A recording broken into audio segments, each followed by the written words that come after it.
प्रयागराज कुंभ महाकुंभ 2025 के लिए 13 अखाड़ों, खाक चौक, आचार्यवाड़ा और तीर्थ पुरोहितों के साथ हमारी बैठक संपन्न होने के बाद केंद्र और राज्य सरकार के विभिन्न विभागों के द्वारा महाकुंभ के लिए कार्य किस रूप में आगे बढ़ रहे हैं, इसके बारे में भी एक विस्तृत समीक्षा हम लोगों ने यहां पर की है।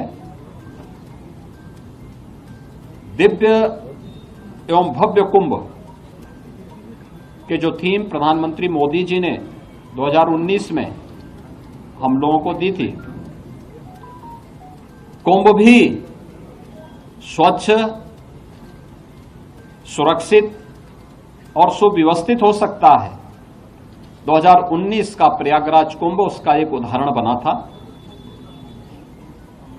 वह एक्सपीरियंस उत्तर प्रदेश टीम के पास है और उस अनुभव का लाभ लेते हुए 2025 के महाकुंभ की तैयारी युद्ध स्तर पर आगे बढ़ चुकी है।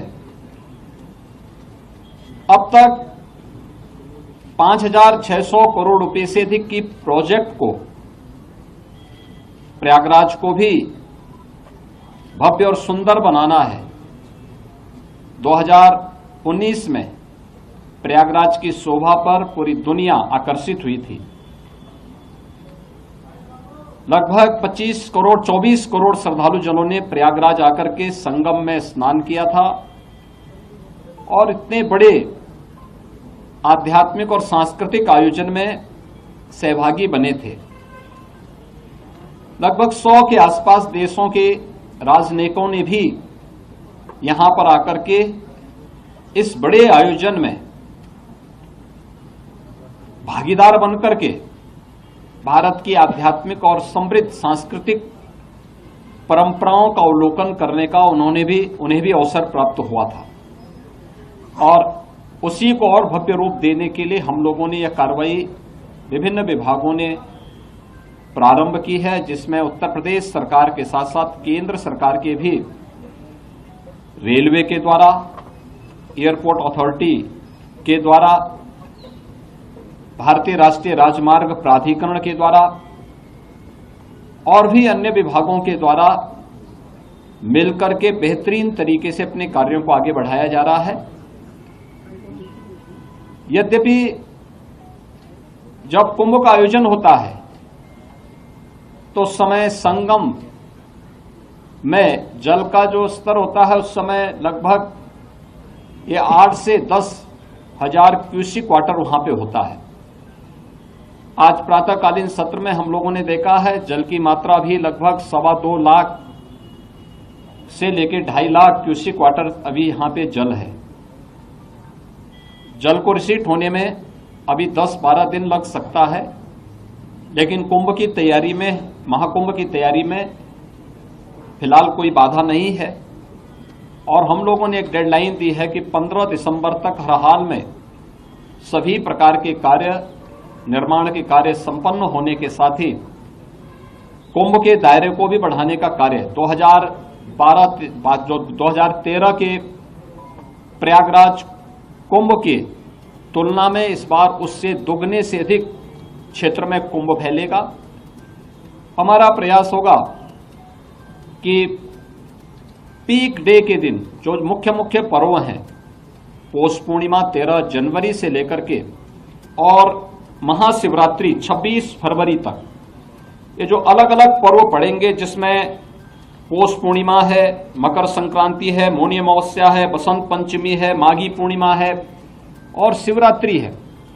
इन 6 प्रमुख त्योहार जो स्नान होंगे, पर्व और त्योहार पड़ेंगे, पीक डे के दिन छोड़ करके शेष अन्य दिनों पर किसी भी श्रद्धालु को 1 किलोमीटर से अधिक पैदल न चलना पड़े।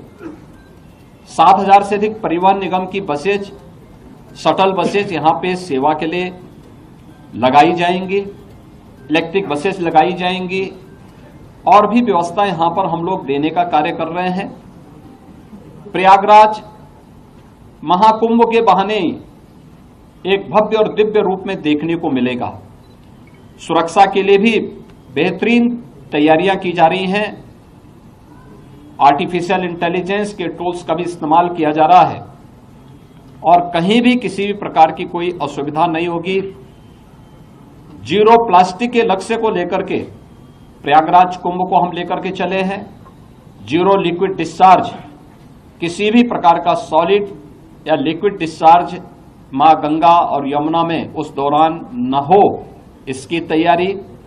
और जितने भी ड्रेनेज सीवर हैं ये सब तब तक टेप हो चुके होंगे या एसटीएफ में इन्हें डाइवर्ट करके या बायो रेमेडिएशन की पद्धति के माध्यम से हम उसे शुद्धिकरण